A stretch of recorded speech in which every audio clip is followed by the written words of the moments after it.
Welcome back to Crazy Good Aging, where we celebrate science, spirit, and stories behind vibrant aging. I'm Dorothy. And I'm Valerie, and today we're going to talk to somebody who knows all about what's happening for women in regenerative medicine and all the products that can help us live longer and look younger. We're thrilled to welcome Dr. Rafael Gonzalez. He's a renowned researcher, educator, and pioneer in regenerative medicine.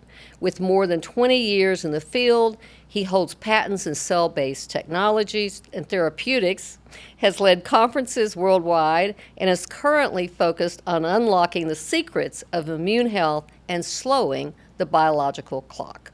Welcome, Dr. Rafael Gonzalez. Thank you very much for having me. It's a pleasure and honor. Love to discuss my passion, my purpose of, besides maintaining and helping myself. I don't know about the beauty front, but at least the healthy immune system front, I'm 100% on board with that aspect. But both of them, believe it or not, go hand in hand. They do, and you'll be surprised once we start discussing a little bit more how the immune system actually functionally and helps your skin look and appear better, because you can see individuals that are sick and their immune system is not functioning the correct way, and you'll see the skin. You can there's a direct appearance with it. Well, Dr. Gonzalez, sort of take us back, because you've been in this field a long time, and you know we probably have heard about regenerative medicine for maybe the past 5 or 6 years. So tell us about back in the day and how you got involved in this whole field. You know, my original trajectory when I started going back to school was actually going to be physical therapy, because I felt being healthy, physical therapy was a fantastic field. And then back in around 1995, around there, I fell in love with research and went with that trajectory instead, where I obtained my PhD from the University of California, Irvine, at the Christopher Reeve Paralysis Foundation. And granted, so many people have, you know, spinal issues, although this was in the context of a spinal cord injury that's devastating. You know, I started studying this significantly, and my focus, I was part of the group that did the first initial studies in 2000 of spinal cord injury and stem cells. And my focus was always from the get-go is to develop, I'm a scientist, I'm a PhD, and was to develop something and bring this to the bedside, bring this to the individual, try to bring this to the masses. But during this whole, you know, develop of looking at spinal cord injury, seeing the difficulties and how difficult and how different each spinal cord injury was, I started getting a glimpse of the interactions of what's called the brain and the spinal cord and the immune system. And what I consistently saw was, in this instance, was the immune system not reacting right when you think of a brain trauma, when you think of a spinal cord injury, which is something really difficult. So it got me to secondarily start spending time looking at the immune system.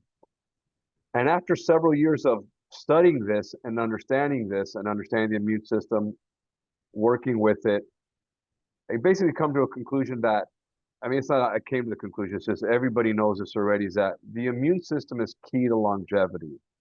It plays a role in every single disease and everything that we deal with on a regular basis. We just saw this recently, this catastrophic COVID situation, and how many people are actually sick now, still from that event many, many years back, because the immune system becomes challenged. So it's been one of my focuses, and when I think of how do we do something, I think number one of the basic functional unit of life, which is cells. All of us have trillions and trillions of cells. It's crazy what transpires in our body. People don't even understand what transpires on our body on a daily basis. For instance, if you think of our blood flow and our immune system, over 330 billion cells are basically reborn, naturally die, and are reborn in our system by a process called apoptosis, natural cell death. So the system has to be maintained and healthy for it basically to function the correct way and for us to age gracefully, especially in the context of maintaining health. I think there's nothing more important than internally being, you have to feel well. When you feel well, everybody notices it projects actually in your looks too. So, what were some of your early breakthroughs? I mean, what kind of like sent you off? Well, yeah, I started noticing that, I started off in the stem cell sector way back when, and then when I left academia in 2006 and from the University of California, Irvine, and then I went into industry and noticed that things, number one, moved a lot faster when you're outside in biotech versus how it does in academia. We find we investigate things. And then I started studying all these different cell types there's so many different stem cells in our body. There's ones from the umbilical cord. This is after you're born. You can actually use the amniotic fluid. There's a small amount in there. Amniotic tissue, the placenta, which a lot of people just notice as the afterbirth. But also as adults, there's some in bone marrow, which unfortunately, as you age, your stem cells age too. And then there's some in fat too, and those age as you age also too. But I started studying all these different cell types and found a particular cell type called an umbilical cord lining stem cell, where we published a paper in 2010 on. More importantly, the aspect of everybody discusses now diet and the importance of diet and the importance of, for instance, being in ketosis, eating right, eliminating carbs, eliminating sugar. Well, believe it or not, back then, I was studying formulations of what to feed cells and notice when we maintain extremely low levels of sugar in feeding regimens of cells, we're talking about things in petri dishes, cells in petri dishes. When we did this, the cells that we would produce were very youthful versus ones that we fed a lot of sugar to. And when cells are youthful, they're a lot more active. I mean, think of when you were, you were younger, how fast you healed, especially on a young stem cell. If you think of how fast you healed, you fell down, you hurt yourself. It hurt really, really bad when you were, a kid. When you fell down, you would cry. I don't know. You should both think of the last time you fell down, and it might have hurt, but it didn't hurt as much as when you were a kid. You cried, you bled. It was a lot more painful. And the reason why it's a lot more painful is because the immune system is acting the correct way. The initial response of the immune system is so far robust, strong, that it does what it has to do, followed by a really, really strong healing response that happens rapidly.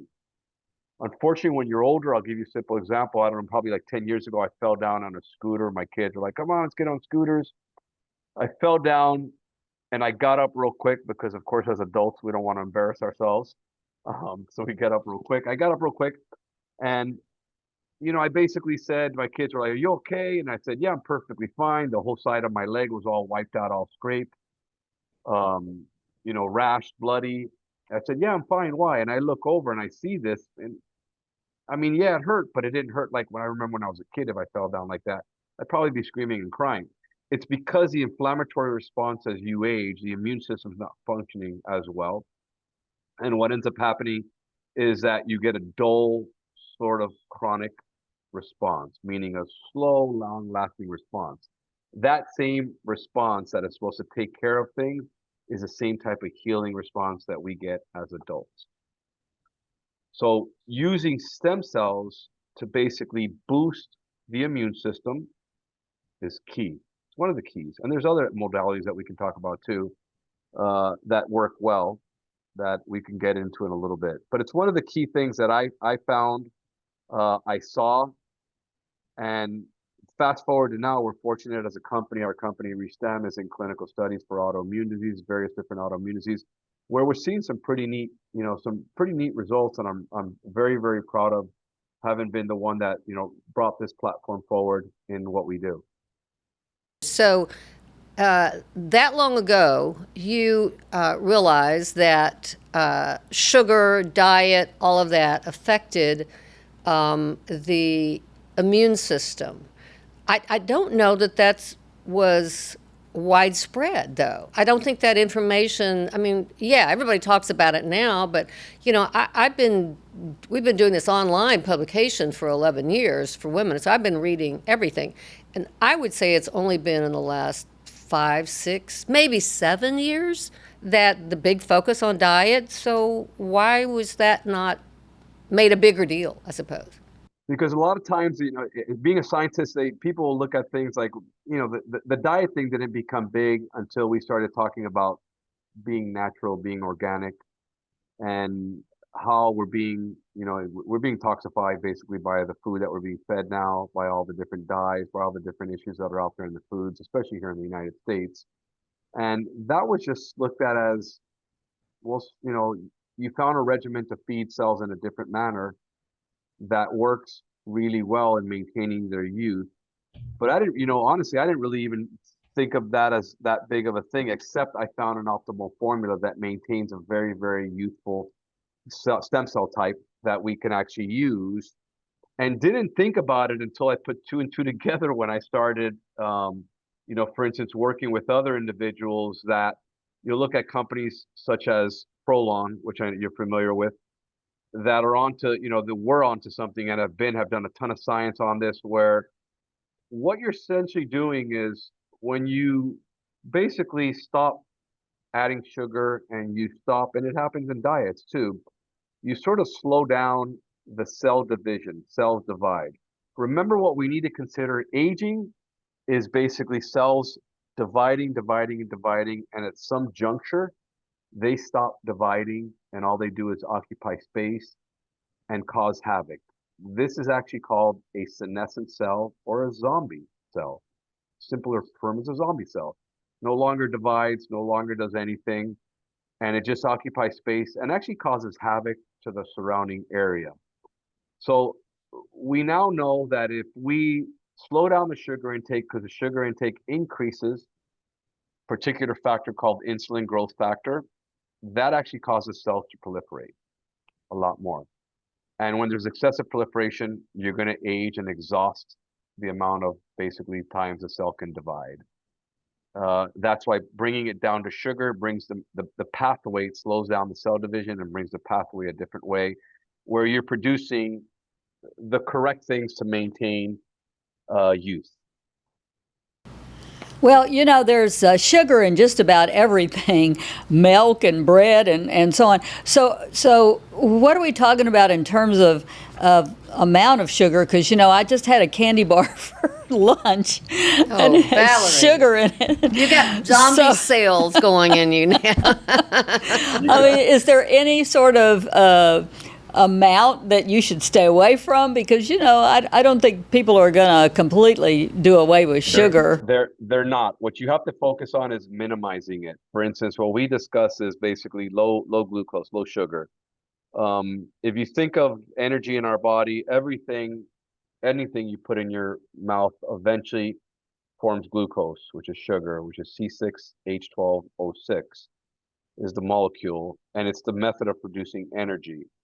But when you minimize the amount of sugar, the body and the cell is forced to take a different pathway to produce energy. That's the purpose of converting everything into sugar. It forces a different pathway to do so. And granted, don't get me wrong, I don't refrain from, I just minimize the amount of sugar things. I will have, half with my coffee. I will look at the amounts of sugars in there. I will avoid the candy bars. I completely stay away from any form of sodas, anything like that, because what people don't understand is when you look at something that has, just look at your sugar content, has like 10 or 12 grams of sugar. A candy bar probably in the range of 30, plus the corn syrup that converts and causes more issues. You're talking about something that's really, really bad for your body. And you don't think about it because it's in the context of a soda. It's in a can. But if you thought about how much sugar it is in that can of soda that has probably 35, 40 grams of sugar, it's sort of crazy. It's like you're essentially putting about half a can of granular sugar in there, and then you're consuming that. So that is more than enough sugar for about easily a day or two of, 1 day consumption of it. It's just minimizing it, Dorothy. That's all. That's all it's about. It's just keeping it to the bare minimum and being conscious of not consuming too much of it. So the big trend right now is vegetarian or vegan, right? I mean, so many people are going that direction. So what has your research found about, staying away from meat products completely? I think every individual is different. That's number one. Number two is I'm more of what we call an omnivore, and I preach this and discuss flexing and changing your diet on a regular basis. Being a vegetarian or a vegan on a short term is okay. Being a vegan, what you do have to watch, and then some of the vegetarian diets are really high in oils and saturated fats and all these different processed oils that are out there. So you really have to watch that aspect. I'm not a believer of women being vegetarians, and the reason why, I'll tell you a simple example of it, and I have evidence of this, is because when you're, especially in the context of women, you have to watch the degradation as you age of muscle. Right. And yeah, and unfortunately, proteins, whether derived from fish, chicken, meats, anything that forms bigger protein, is going to basically slow down that process of degradation. The biggest longevity tip that I can tell anybody is maintain muscle mass is one. And then number two is the second one, these are simple ones. These are just simple ones without even talking about what I do with cell therapies. But the second one is actually caloric restriction. There's no greater evidence than both of those that basically keeps your metabolism in check and then basically stops cell division, which is the caloric restricted aspect of it. When you go on a vegetarian diet, many years ago, I would work with stem cells from bone marrow, and I would have people come in that were on vegetarian diets, especially women that seemed somewhat frail at a younger age. The amount of stem cells that we would be able to acquire or grow from those individuals that were vegetarians was really minimal. And remember, the stem cell is the mother cell that forms all these other stem cells in our body. This is really important. So it's important to maintain, at minimum, if you don't want to eat meat, don't eat meat, but you got to consider the other methods of it. Chicken is high in protein, as long as you eat clean chicken. Eggs are fantastic. The likes of, I mean, milk, unfortunately, built milk products such as, and they don't have to be detrimental one. They can be yogurt, Greek yogurt, fantastic, very high in protein. You have to make sure that you're maintaining high levels of those proteins so you're not tapping into muscle and you're not becoming what's called sarcopenic. So muscle degradation. I'm glad to hear that because I'm not going to be a vegetarian or a vegan ever. Me either.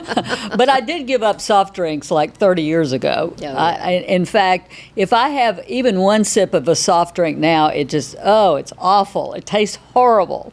So I'm glad about that. But let's talk about, the things that you're doing with stem cells now. What I guess it's the things that you're doing. Are they out there for people to take advantage of now, or is it going to take more research, or how does that work? We're a clinical stage company, so we do clinical stage work, meaning it's not in regular practice. It's somewhat a couple. I think it's closer than we think, especially now with the new administration. I think it might be closer than what we think is a good aspect of it.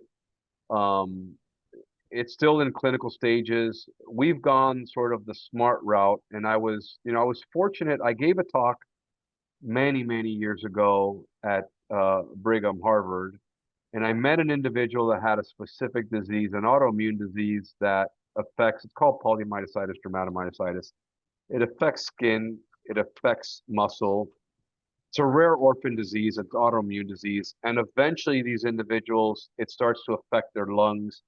They end up getting pulmonary fibrosis and they end up succumbing to that particular thing.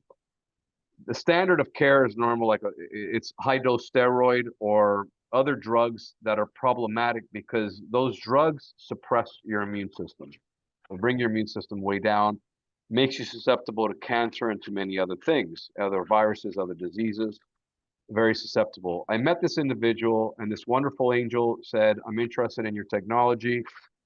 I would like to fund a clinical study on this. And we embarked on moving forward with the clinical study. on this particular thing and on this particular disease. And fast forward now, I'm 4 or 5 years into it. We were recently granted by the FDA what's called a fast track and orphan status to expedite things to go a lot faster in the clinic with our phase 2-3 clinical studies, which means coming towards the end of it. But the neat aspect of this entire story is that individual is in remission of her disease. She's on no medication for 2 years now. That's how much. So he had stem cells, and I have a reason for asking. I have autoimmune, and just various kinds, different stuff. And I do not take any of these suppressants. I did years ago, but I don't take any that suppress my immune system. Unfortunately, I sometimes have lots of inflammation. But how many stem cells did it take, and how many infusions did they have to have in order to get that kind of result? Multiple infusions spread throughout a couple-year time frame, where at the same time simultaneously tapering down her meds to do this. But we also have another. I mean, we just recently did spread 3 months apart an individual that was refractory to all different drugs, meaning they exhausted everything that's available in the context of ulcerative colitis, which is an autoimmune disease. Ulcerative colitis can be completely devastating for a lot of individuals, especially younger ones. A lot of times that you can't even leave you can't leave your house because you're consistently in the bathroom, you're consistently in pain, you can't go anywhere. The majority of the ones that have severe ulcerative colitis are very, very frail and thin because they cannot hold any food down at all. And this was an individual that had exhausted everything. After 6 infusions, they're practically in remission of disease. This young gentleman is back in school. These are all authorized cases that we actually did with the FDA. FDA gave us approval to do. They give us approval to do sort of like one-offs because we have a complete safety profile, and we'll study individuals and get information from this of where do we want to target and what we want to do as a company. But this individual now is studying abroad in London. Went from a scale of what's called the 70 in life in quality of life, meaning really, really bad, debilitated. A year and a half later is now at a score of 2, which is practically in remission of disease. Back in school, gained muscle, back in the gym, living a normal life. Stem cells come from, because we've heard that they can come from umbilical cords, they can come from your own body. I mean, where are they all over the place, or is it there just certain ones? Talk to us about stem cells. Yeah, these particular cells that we use are from the umbilical cord lining. So think of the umbilical cord as a rope, and the outside portion of the cord post-birth, we isolate that portion right there. And then we make a lot of cells, millions and millions of doses of it that are really, really naive. The neat thing about us as a company is spending time that people do worry about. I'm getting something from somebody else, the genetics of it. We do test for genetic issues, meaning we actually grow these cells until they're almost dead and keep growing them until they're almost dead, and make sure that there's no problem with the genetics on it. Believe it or not, many cords that we would test on individuals have genetic issues with them. We'll have to go back and tell the mom. The mom is either mom or dad are carriers, and baby is affected. It's happened multiple times when we've actually done this type of testing on different cords. So it's a completely clean method. It took us years to develop the specific method of the specific cells that we do. Our technology, actually, we license it to an entity outside the U.S., which outside the U.S., a lot of people are going. You both know people are leaving, the country to get these type of procedures done. Right, and it's interesting why in the U.S. are we still not able to do what we can go to Mexico or Colombia or these other places to do? Why? The problem is that you do have a lot of, you have it everywhere. You have a lot of people that just spend time focusing on exploiting people for money and can make a bad product. People can get sick. The FDA, believe it or not, is there to protect you. The most important aspect of it is making sure that, something is safe. That's number one. That's why there's these things called phase 1 clinical studies, is to show that the product, the manufacturer is abiding by making something that's completely safe. and making sure there's no issues with that particular product. And that's our focus. We've surpassed that already. We've done, several phase 1 clinical studies. We're now fortunate actually to team up with the what's called the group called Solve FSHD. FSHD stands for facial scapular humeral muscular dystrophy. That group is out of Canada, and the owner of that is the founder and owner of Lululemon. He has that disease. They, yeah. So they've picked us as to be to run the study, and the study will be run at Stanford because of the properties of the cells that we have. The cells that we have different properties. They're not your regular stem cell. They work a little bit differently. So, what can we expect? Let's just say 10 years from now. What might be on the horizon that we'll either be able to cure or will have a profound effect on our health, our life expectancy, et cetera? What do you see in the future?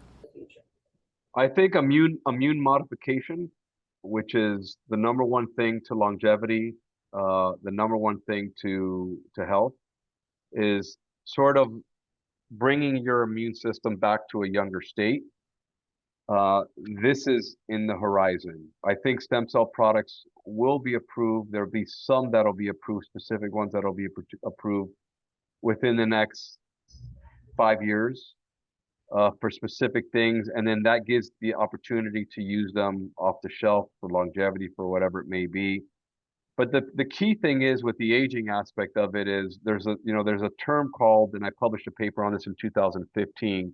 It's called inflammaging, and it's when your body is inflamed and you're in an inflammatory response, and it causes secondarily cardiovascular diseases, neurodegenerative diseases that are age-related diseases. So it discusses the context of maintaining the immune system in a regulated state, a balance of both a strong inflammatory response and a strong anti-inflammatory healing response. These are the keys to the longevity. These are well known. If you look at the centenarian studies, there's a lot of them out there that they specifically look at 3 different markers, or what we call analytes, proteins, whatever you want to call them. One of them is really simple, pretty straightforward, which is high sensitivity CRP, C-reactive protein. And that's a marker in your body when you look at your blood. It's commonly done, commonly tested. I'm sure all 3 of us on here have had that tested. And it tells you where's your inflammatory state. It's one of the markers that's indicative in long term of causing health issues, heart disease, neurodegenerative diseases, these type of things. The other one is a cytokine not regularly tested, which is called IL-6, so interleukin 6. And this particular, it's a cell signaler. This particular cell signaler can cause a massive immune response, a massive amount of inflammation, and can be problematic if it's consistently elevated in individuals. There's a lot of studies on this, on thousands and thousands of centenarians, of patients on that. And then lastly, there's another one, which is really interesting, tumor necrosis factor alpha, because this particular basically signaler is the one that's in charge of causing an immune response. And if you look at all the drugs that we hear all these commercials on for autoimmune diseases, that is the target of, let's remove that, or let's eliminate that, let's block that, and we don't have an immune response. But the problem with not having an immune response, or an attacking immune response, is what happens if a new virus comes in, which is what we saw recently, several years ago. How do you mount a response to get rid of it? You don't. What happens when a mutated cell, let's talk about that more importantly, comes in? You will get cancer. There's not a response to mount to remove that. That's why when you see these commercials at the very end, what's crazy is if you stay tuned, it's like, oh, you hear this person feels great, it doesn't, but stay tuned to the negative, all the back part of it, that's really, really bad. And it talks about it on there clearly: tuberculosis, other infections, cancer, the probabilities of it, because all of them, the likeliness of this happening when you're on these type of drugs is suppressing the immune system is very, very high, especially as you age. The inflammation, though, and I'll attest to that one. The inflammation sure wreaks havoc on your body, and I mean, I try to control it with, just anti-inflammatory drugs and even over-the-counter stuff. But I mean, don't you need to weigh? I guess. I mean, like, is the inflammation worse or better than destroying your immune system? It's a great question, and ultimately it boils down to finding something to regulate the immune response. I gave a talk at the American Academy for Anti-Aging on the immune system, a dual-edged sword, where we consider the dual-edged sword is basically one side of it is if you don't have inflammation, guess what? If you don't have an inflammatory response to mount to kill, you have the probability of getting cancer. But if you only are mounting, which is what's happening with a lot of people that have this long COVID you've heard out there, chronic fatigue syndrome, these individuals have an exhausted immune system, an exhausted inflammatory response, inflammation. They don't mount a response to kill a virus, to kill a bacteria, to kill anything. They're in a consistent, let's try to heal, let's try to regenerate, which is the anti-inflammatory part of our immune system. And you can actually measure this by looking at a particular protein too, which I measure regularly when people come to me which have these type of issues to try to figure out, what's the problem. And the problem is always the immune system's not working right. They have a bunch of other viruses, which all of us walk around with a lot of different viruses that many of us got the kissing virus, mononucleosis when we were kids. 75–80% of us have that, more if not more. This is Epstein-Barr virus. All of these are part of the herpes virus. There's so many different herpes viruses that are out there. The chicken pox, the variations of different types of chicken pox that we get as we age, unfortunately. It's a hard battle when something new, a new virus, a new bacteria comes in, and your immune system is stuck trying to fight so many different things, and the immune system is not working correctly. It's a balance. It's a complete balance. It's got to be balanced. If you look at all the aging studies, it talks about maintaining a balance of being able to mount an immune response to kill something, mount that secondary healing anti-inflammatory response to heal, to regenerate. And this is what stem cells can do, in particular the ones that we use. Good. So I know that you do a lot of research, and have you come up with products either that you sell or that you sell through other avenues? Because I think you mentioned some products in the beginning. Yeah, correct. So taking it back a little bit, one of the neat things about the bodies and cells is every single cell in your body communicates with another cell, and it happens every single day. It has to happen, and that communication is called an exosome. Every cell in the body releases an exosome. An exosome is basically a nanoparticle that, very similar to a cell, has a lipid bilayer to basically protect that basically the content, the bioactive molecule of it.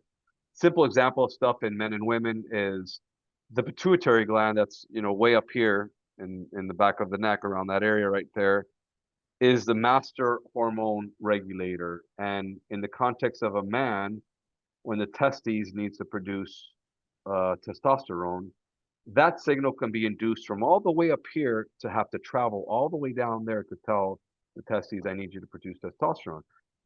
How do you think, that there's only one way that there's long distance travel without something getting destroyed, and it's this exosome. And we can produce exosomes. For instance, we produce exosomes from the stem cells that we actually use. We have a product called JuveXO, and what we did was a little bit different.